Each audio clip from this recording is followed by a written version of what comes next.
Ayan guys, nandito ako sa tawag dito Victoria Street.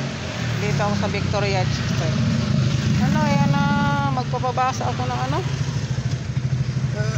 resulta ng dugo tsaka ihi ng aking asawa kasi pina-check up ko dito pina-check up ko dito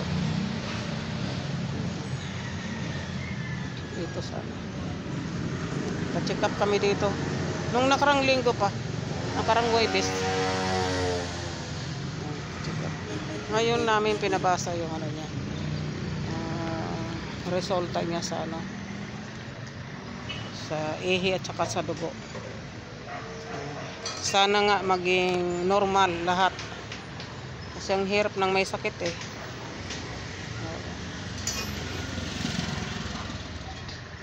Ayan.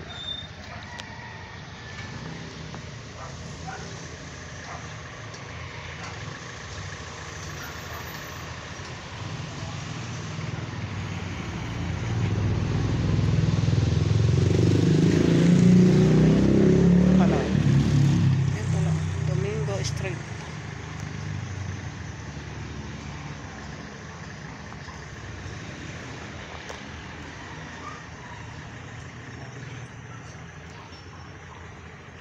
Bye-bye.